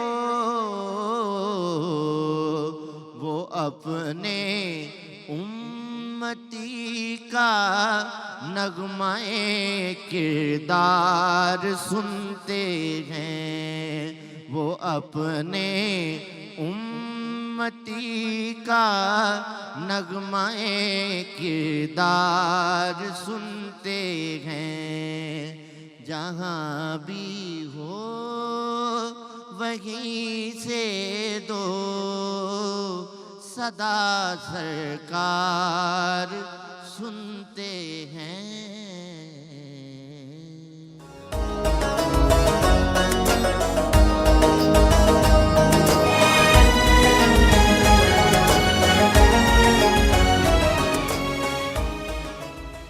रौनके जिंदगी आप हैं रौनके जिंदगी आप हैं रौनके जिंदगी आप हैं रौनके जिंदगी आप हैं रौनके जिंदगी आप हैं मेरी सारी खुशी आप हैं मेरी सारी खुशी आप हैं मेरी सारी खुशी आप हैं या रसूल अल्लाह या हबीब अल्लाह मेरी सारी खुशी आप हैं मेरी सारी खुशी आप हैं कौन होगा इमाम सफ़े अंबिया कौन होगा इमाम सफ़े अंबिया बोले सारे नबी आप हैं बोले सारे नबी आप हैं बोले सारे नबी आप हैं मेरे दामन में ज़हरा की खैरात है मेरे दामन में ज़हरा की खैरात है हो मुझे क्या कमी आप हैं हो मुझे क्या कमी आप हैं हो मुझे क्या कमी आप हैं मेरी सारी खुशी आप हैं मेरी सारी खुशी आप हैं फातिह खैबर शिकल शामिले पंजतल फातिह खैबर शिकल शामिले पंजतल या अली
सुभान अल्लाह, सुभान अल्लाह, सुभान अल्लाह, जज़ाकल्लाह। बहुत मेहरबानी, जज़ाकल्लाह। हमारे शहबाज भाई जब सेट पे आते हैं ना तो पूरे सेट का एटमॉस्फेयर चेंज कर देते हैं। होता है ना, जब हम सेट पे आते हैं तो जैसे फॉर एग्जांपल व्यूअर्स, जैसे कमरे में गर्मी हो तो आप एंटर होते हैं तो एकदम से ना आपको अजीब सी फीलिंग होती है, लेकिन कभी कभी आप गर्मी से एकदम से एसी वाले कमरे में एंटर होते हैं तो एकदम से ठंड पै जाती है।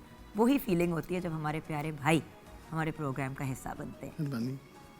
वही वाली बात ना, अरसे बाद मुलाकात हुई है तो अब दिल चाह रहा है कि दिल से तारीफें कर लूं जितनी कर सकती हूँ। पता नहीं फिर कब आप टाइम दें, कब ना आप दें। नहीं, इंशाल्लाह आप चलता रहेगा प्रोग्राम इंशाल्लाह। और हमारे साथ एक इतनी प्यारी पर्सनालिटी है, माशाल्लाह इतनी प्यारी पर्सनालिटी है। अगर मैं कहूँ कि हमारी पूरी इंडस्ट्री की आपा है और हम सबको गाइड करती हैं तो ये बात गलत नहीं होगी। रिनाउंड स्कॉलर हैं और टीचर भी हैं। इतने लोगों को इन्होंने सिखाया है, गाइड किया है, जिनमें से मैं एक नालायक इनका स्टूडेंट हूँ। कोशिश की सीखने की, एंड आई होप कि आपा is also little bit proud of me कि अब थोड़ा बहुत तो मैं ट्रांसमिशन हैंडल कर ही लेती हूँ। मैं बात कर रही हूँ एब्सोल्युटली ब्रिलियंट कौकब शहजाद की। अस्सलाम वालेकुम। थैंक यू जुगन, इतना अच्छा तारुफ आपने मेरा कराया है। इस काबिल मैं नहीं हूँ, लेकिन आपने मुझे अल्फाज के जो खूबसूरत इस्तेमाल आपने किया उससे मुझे बहुत खुशी भी हुई और मुझे हमेशा आप पे फ़ख्र रहता है। ये आपकी काइंडनेस है और आपका बड़ा दिल है। अच्छा आपा, आज हमने पता है मक्का पे बात करनी है, राइट जी। तो अगर हम बात शुरू करें इसके पस मंज़र से, क्योंकि किसी भी इंसिडेंट, किसी भी वाक़े की एक बैक स्टोरी होती है। जब तक बैक स्टोरी ना जाने तो फैक्ट्स जो हैं वो 100% क्लियर नहीं होते। जी आप नहमदुहु व नुसल्ली अला रसूलिहिल करीम, अम्मा बाद, फ़ाउज़ु बिल्लाहि मिनश शैतानिर रजीम। सबसे पहले तो जुगत मैं ये बताना चाहती हूँ कि शायद लोगों का ये ख़्याल है कि इस्लाम में जो जिहाद का हुक्म है वो लड़ाई का है, लोगों के साथ जो गैर मुस्लिमों का तारुफ बनता है। तो मैं पहले ये क्लियर करना चाहती हूँ कि इस्लाम ने जो जिहाद का हुक्म दिया है वो मज़लूमों का साथ देने के लिए क्या है कि जिस इलाके में लोगों के साथ जुल्म सितम हो रहा हो, उनके हकूक़ की हक तलफ़ी की जा रही हो, वहाँ अल्लाह ताला हुक्म देते हैं कि जो इस्लामी रियासत होगी वो मज़लूमों का साथ देगी।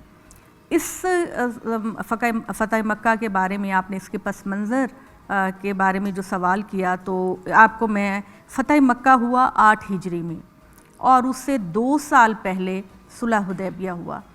दोनों को आपस में बड़ा मजबूत कनेक्शन है। तो हुआ ये कि नबी सल्लल्लाहु अलैहि वसल्लम ने 6 हिजरी में ख्वाब देखा कि मैं उम्रा कर रहा हूँ और मेरे साथ सहाबा कराम भी उम्रा कर रहे हैं। तो आपको पता है कि नबियों के जो ख्वाब होते हैं वो सच्चे होते हैं हमेशा, और उन वही का एक ज़रिया ये भी होता है कि नबियों को ख्वाब आते हैं। हज़रत यूसुफ़ अलैहिस्सलाम के ख्वाब को देख लीजिए, हज़रत इब्राहीम अलैहिस्सलाम के ख्वाब को देख लीजिए। तो नबी सल्लल्लाहु अलैहि वसल्लम को जब ख्वाब पता चला तो आपने सहाबा कराम से कहा कि चलो भाई उम्रे की तैयारी करो। सब लोगों ने इहराम पहन लिए, अपने साथ कुर्बानी के जानवरों को ले लिया और जब ज़ुल्हुलैफ़ा के मुकाम पर पहुँचे, ज़ुल्हुलैफ़ा मदीना और मक्का के दरमियान की जगह, वहाँ पे आपा को पता चल जाता है मैं क्या पूछने वाली हूँ। मेरा अभी मुंह खुला है कहने के लिए ये एग्जैक्टली कहाँ है, तो आपा ने फ़ौरन बता दिया, यही तो बात है। जब वहाँ पर पहुँचे, पड़ाव डाला, तो कुरैश को पता चला, कुरैश नबी सल्लल्लाहु अलैहि वसल्लम की कौम थी, उनको पता चला कि जी मोहम्मद जो हैं वो सहाबा के साथ आ रहे हैं उम्रा करने, हमने इनको उम्रा नहीं करने देना। ठीक है, अब सहाबा कराम चाहते थे कि हम बहुत दिनों के बाद हमें मौका मिल रहा है, हम उम्रा करें। कुरैश जो थे वो करने नहीं दे रहे थे और नबी सल्लल्लाहु अलैहि वसल्लम उस वक्त लड़ाई नहीं करना चाह रहे थे, कुरैश के साथ नहीं झगड़ा करना चाह रहे थे। तो आप सल्लल्लाहु अलैहि वसल्लम ने कहा कि कुरैश के साथ डायलॉग किया जाए, उनके साथ बात की जाए। लिहाजा हज़रत उस्मान का रिलेशनशिप बहुत अच्छा था मक्का के लोगों के साथ, बहुत ही काम और बहुत ही कूल पर्सनैलिटी हज़रत उस्मान रज़ी ताला अन्हु की। वो गए कुरैश के साथ गुफ्तगू करने के लिए और उतनी देर में पता चला कि लोगों को ज़ुल्हुलैफ़ा में सहाबा कराम को या नबी सल्लल्लाहु अलैहि वसल्लम को पता चला कि हज़रत उस्मान को शहीद कर दिया गया। तो आपने कहा कि अगर वाकई के दुनिया में कहीं भी जब कोई सफ़ीर जाता है तो सफ़ीर की हिफाजत करना गवर्नमेंट की ज़िम्मेदारी होती है। आप जितना भी आपका इख्तलाफ हो, जितनी भी कोई बात हो, सफ़ीर को कोई नुकसान नहीं पहुंचाया जाता। सफीर को सफीर जहाँ जा रहा है Ambassador, वहाँ की गवर्नमेंट वहाँ की गवर्नमेंट, जी बिल्कुल, चाहे वो मुखालिफ क्यों ना हो, चाहे हाँ, वो दुश्मन क्यों उसकी प्रोटेक्शन करना जिस हुकूमत में वो गया है उसकी जिम्मेदारी होती है। तो नबी सल्लल्लाहु अलैहि वसल्लम ने कहा कि अगर इन्होंने इस मासूम शख्स की जान ली और इसको मारा तो हम जिहाद का ऐलान करेंगे। फिर इन्होंने हमारे बंदे के साथ ऐसा किया और आप सल्लल्लाहु अलैहि वसल्लम ने सहाबा कराम से बैत ली। तो अल्लाह ताला ने उस वक्त नबी सल्लल्लाहु अलैहि वसल्लम को ये कहा कि मोहम्मद सल्लल्लाहु अलैहि वसल्लम अभी हम जंग नहीं करेंगे, अभी हम कुरैश के साथ डायलॉग करेंगे। खैर पता चला कि हज़रत उस्मान बिल्कुल ठीक हैं, वो वापस आ गए मुसलमानों के पास। अब एक मुआहिदा लिखा जाता है, एक मुआहिदे में लिखा जाता है और उसके अंदर बज़ाहिर आप देखें तो कुरैश ने 10 साल का मुआहिदा किया और इस 10 साल के मुआहिदे में उन्होंने कहा कि ना तो मुसलमान हमारे ख़िलाफ़ किसी की मदद करेंगे और ना हम मुसलमानों के ख़िलाफ़ किसी काफिर कबीले या मुशरिक कबीले के देंगे। 10 साल के लिए ये मुआहिदा होगा। इसको कबूल कर लिया गया। अच्छा, एक मैं मेरे इस पस मंज़र को बयान करने का एक मौका और भी है। बाज़ हम किसी सिचुएशन पर बहुत हाइपर हो जाते हैं और हम बड़े जज्बाती हो जाते हैं कि ये करना चाहिए, वो करना चाहिए। हमारा इस्लाम और पैगंबर सल्लल्लाहु अलैहि वसल्लम की जो शख्सियत है वो लोगों को माफ़ करने, लोगों से कॉम्प्रोमाइज़ करने, लोगों को मोहलत देने की है। जगह जगह अल्लाह ताला ने ये फरमाया कि अगर तुम किसी से बदला लेना चाहो तो उतना ही लो जितनी तुमको सज़ा दी गई, और अगर माफ़ करो तो देखो अल्लाह तो माफ़ करने वाला है। लिहाजा नबी सल्लल्लाहु अलैहि वसल्लम ने तमाम उनके जो मुतालबात हैं वो कुरैश के मान लिए, क्योंकि अल्लाह की तरफ से उनको हो रहा था कि अब अनकरीब मुसलमानों की फ़तह होगी। लिहाजा 10 साल का जो मौका था उसमें अल्लाह ने सूरह फ़तह के अंदर उस मौके पे ये आयत उतारी सूरह फ़तह की, इन्ना फ़तहना लका फ़तहम मुबीना। ए मोहम्मद सल्लल्लाहु अलैहि वसल्लम, जिस मुआहदे को ये तुम्हारे साथी समझ रहे हैं कि ये बहुत ही कॉम्प्रोमाइजिंग है, देखना अनकरीब हम तुमको कितनी आलिशान फ़तह से नवाजते हैं। अच्छा, जब आप सल्लल्लाहु अलैहि वसल्लम कुरैश की तरफ से बेफ़िक्र हो गए तो अब आप सल्लल्लाहु अलैहि वसल्लम का मिशन था वो पूरे अरब के लोगों तक इस्लाम पहुँचाना, क्योंकि उस दौरान में ख़तरा नहीं था, क्योंकि बार बार ख़तरा कुरैश की तरफ से आता था कि वो जंग बदर की, जंग ओहद की, मुसलमानों के साथ परेशानी के मामलात करते रहते थे। तो ये वाली आयत अल्लाह ने उतारी कि मोहम्मद आप परेशान नहीं हो, फ़तह अनकरीब आपको मिलने वाली है। लिहाजा इस्लाम भी दूर दूर तक इन 2 सालों में फैल गया। अभी 2 साल ही गुज़रे थे तो कुरैश ने इस मुआहदे की वायलेशन की। उसने उस जो मुआहिदा किया गया था कि ना तुम हमारे दुश्मनों का साथ देना, ना हम तुम्हारे दुश्मनों का साथ देंगे। लिहाजा कुरैश ने नबी सल्लल्लाहु अलैहि वसल्लम के जो साथी कबीले थे उनके ख़िलाफ़ दूसरे कबीले का साथ दिया, और उन कबीलों की आपस में लड़ाई जब हुई तो कुरैश ने भी भरपूर रोल अदा किया।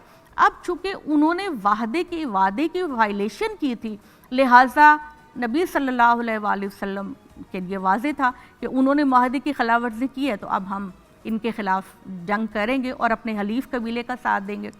लिहाजा नबी सल्लल्लाहु अलैहि वसल्लम बड़ी आजिज़ी इनके सारी के साथ 10,000 सहाबा कराम का लश्कर लेकर मक्का की तरफ रवाना हो गए।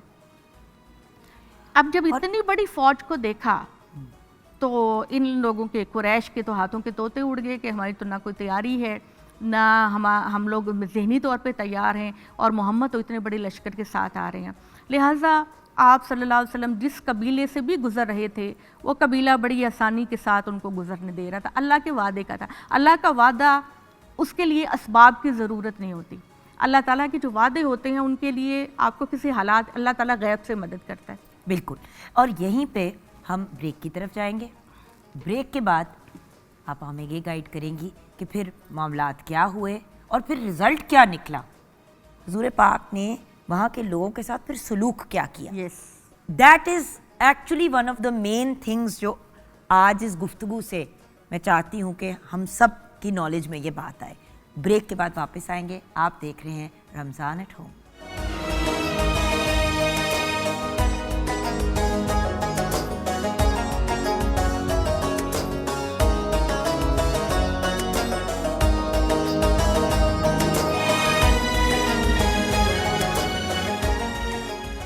Welcome back from the break viewers. हमारे साथ शहबाज कमर अफरीदी और उनकी पूरी टीम है, एंड हमारे साथ कौकब शहजाद। हैं जो हमारी बहुत ही प्यारी आप ही हमारी जान है।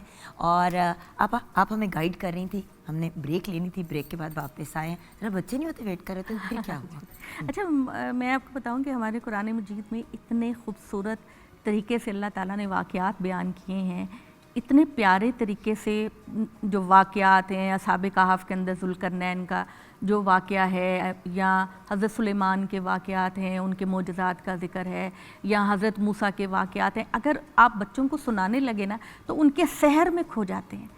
कुरान मजीद का जो अंदाज़े बयान है वो इतना खूबसूरत है। आजकल मैं जो दौरा कुरान करा रही हूँ तो इसमें चूँकि एक 25 दिनों में आपने कुरान कंप्लीट करना होता है, तो उसमें बहुत डिटेल में नहीं जाया जाता और टेक्स्ट भी नहीं होता, तो मैं सिर्फ तर्जुमे पे फोकस करती हूँ और जो ज़रूरी इंफॉर्मेशन होती है वो देती हूँ। लेकिन वो कुरान मजीद के अंदर इतना फ़्लो होता है, उसके वाक़यात में इतना फ़्लो होता है कि मुझे खुद लगता है कि जैसे मेरे ऊपर कोई सहर तारी हो रहा है। माशाल्लाह। तो ये जो बात है ना कि मैं अपने हर प्लेटफॉर्म पे यही कहती हूँ कि अपने बच्चों को कुरान से इंट्रोड्यूस कराएं। लेकिन आप उसमें ना जो सिखाने वाला है वो बहुत मैटर करता है। अगर सिखाने वाला प्यार से, मोहब्बत से, खुलूस से सिखाए तो आपको पता है इंसान मुश्किल से मुश्किल चीज़ भी सीख जाता है। और अगर टॉर्चर करे या डांटे, हाँ, या ये तो बहुत ज़्यादती अब की जैसे बात है। बहुत से लोग जब मैं छोटी थी, अब अल्लाह का बहुत शुक्र है कि मामला नहीं है, जब दीन सिखाया जाता था, इवन जब आपको कुरान पाक सिखाने के लिए बैठते थे तो बहुत डांट पिटती थी, ज़रा सा तलफ़्फ़ुज़ बहुत हो जाता था तो बहुत डांट पिटती थी, मार भी पिटती थी, तो इंसान सहम जाता था और डर जाता था, फिर उस अमल से दूर हो जाता था, उस इंसान से नहीं जो कर रहा होता था। हमारे बच्चों के साथ यही हो रहा है ना। हमारे बच्चे जब उनका एक सख्त टीचर उनको पढ़ाता है, ये डांटता है, ये मारता है, ये पिटाई करता है, बच्चे भागते हैं। बच्चों के कुरान पढ़ने से भागने की रीज़न ये है कि एक तो बच्चों को समझा के नहीं पढ़ाया जाता कि जी आप क्या पढ़ रहे हैं, बच्चों को नहीं पता वो क्या पढ़ रहे हैं, और दूसरा टीचर अगर सख्त है और डांटता है तो नेचुरली बच्चों ने फिर भागना ही है। चलिए हम अपने वापस अपने उस तरफ आते हैं। तो अब ये हुआ कि आप सल्लल्लाहु अलैहि वसल्लम मक्का को फ़तह करने के लिए आगे बढ़े। कबीले खुद ब खुद रास्ता छोड़ते जा रहे थे। रास्ते में जो कबीला भी आता जा रहा था वो सरेंडर करता जा रहा था, क्योंकि उस वक्त पूरे अरब के अंदर नबी सल्लल्लाहु अलैहि वसल्लम की सच्चाई और कुरान मजीद की सच्चाई वाज़ेह हो चुकी थी। हर 10,000 का लश्कर, जी 10,000 का ज़्यादा का जी।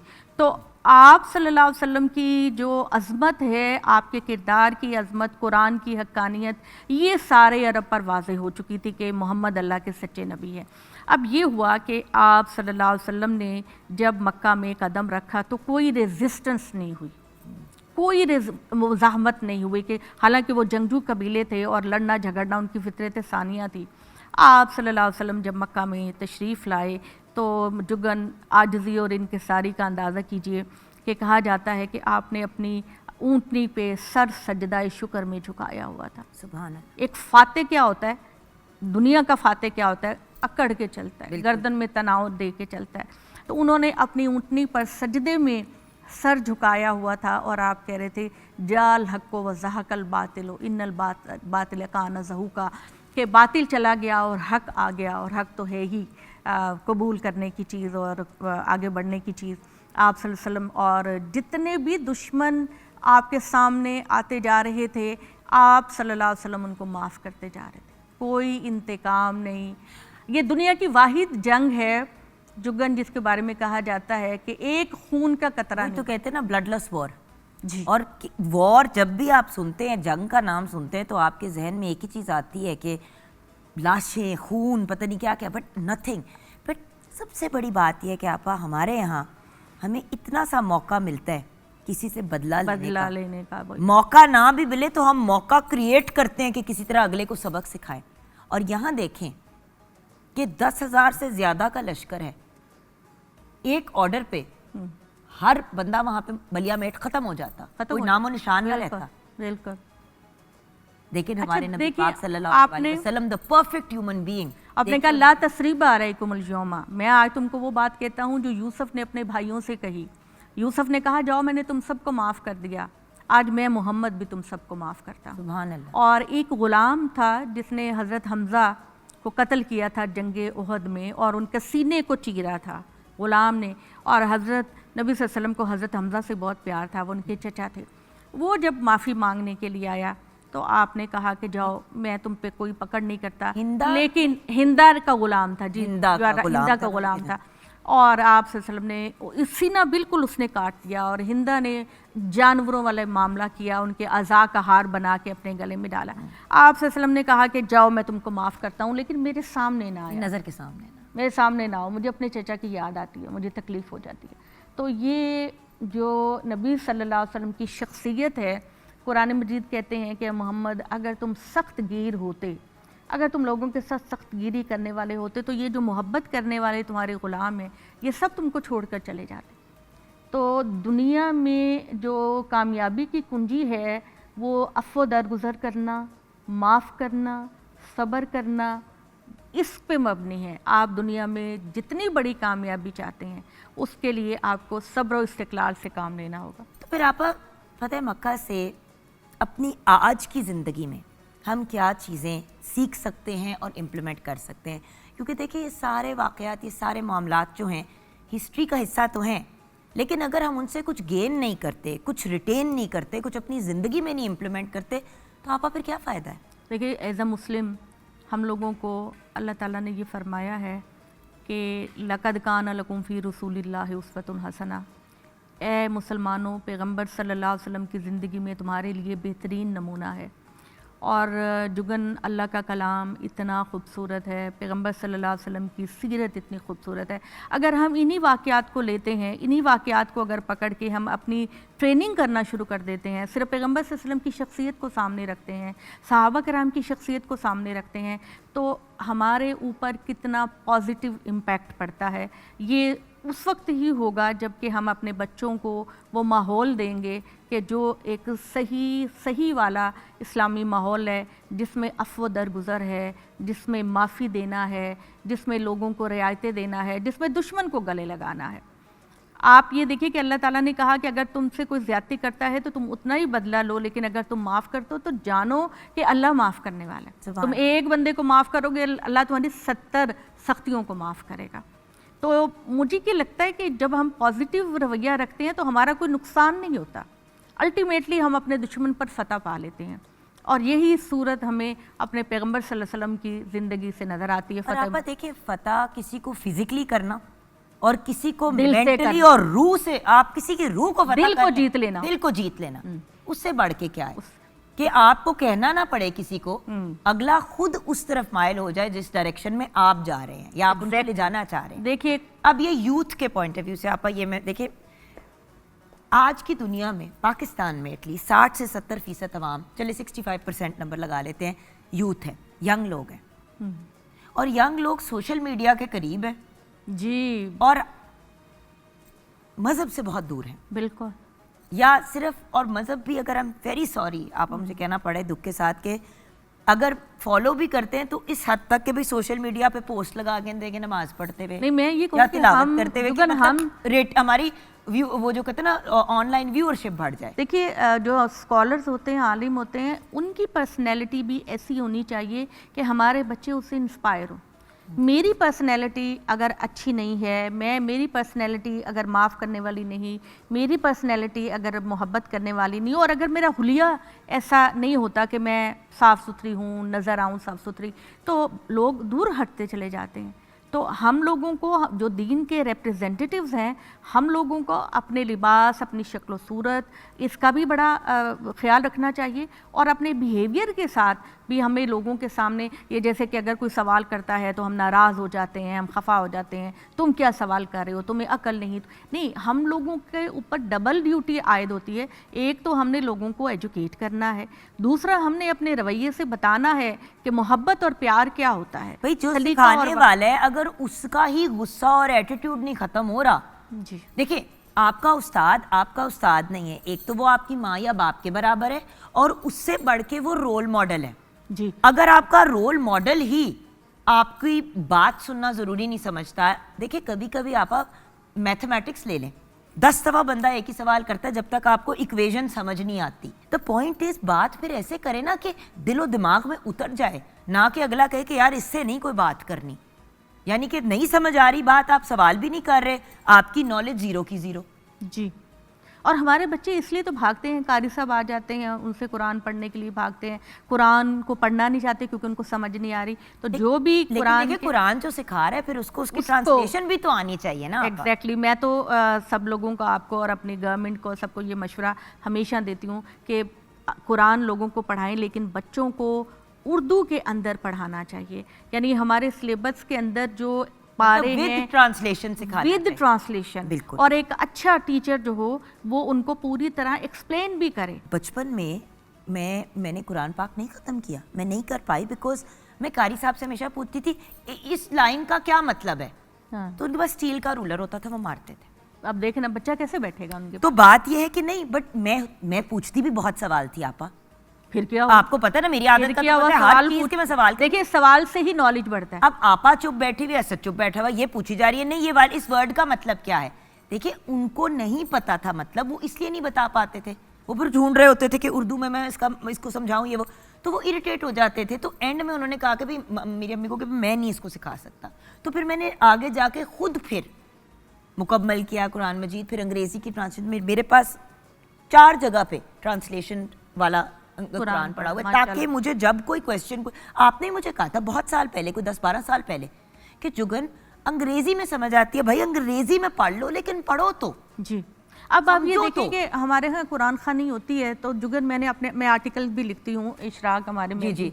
उसमें मैंने कहा कि लोग देखो सपारा खोलते हैं, अच्छा जी टाइम कम है, ये सफ़ा तुम पढ़ो, ये सफ़ा मैं पढ़ती हूँ, और अगर उठना पड़ गया तो देखो मैंने ना एक पाव सपारा पढ़ दिया, बाकी तुम ख़त्म कर देना।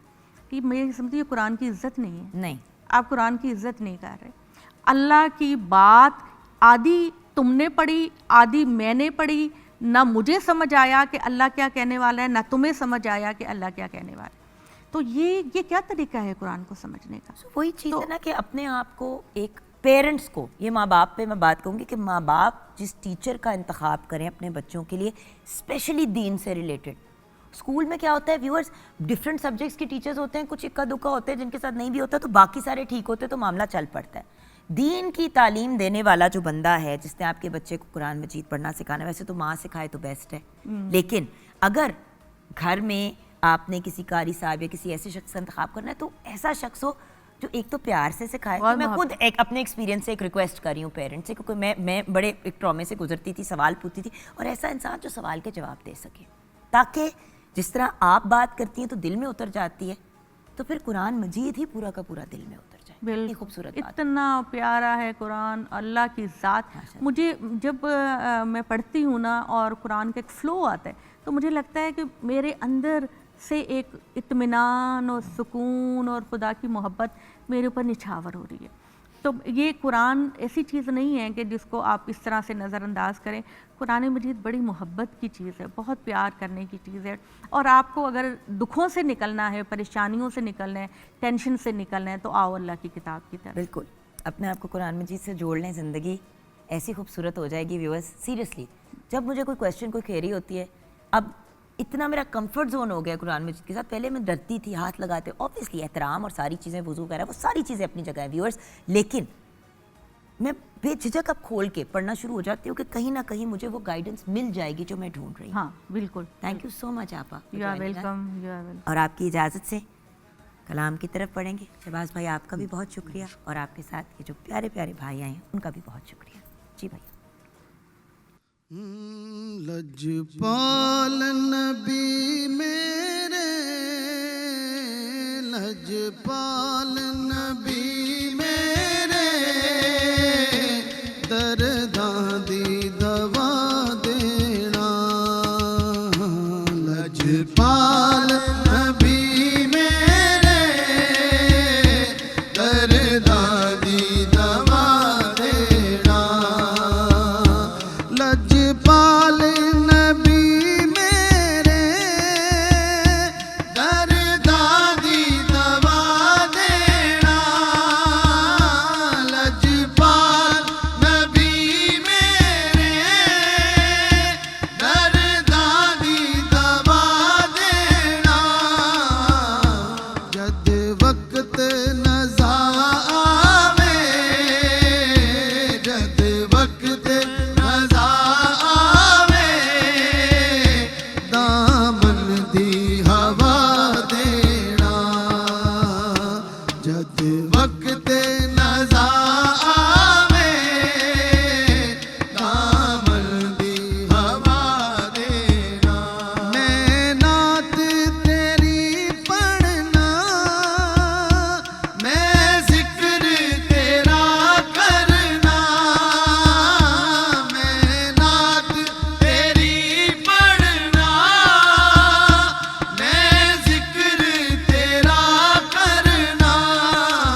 पालन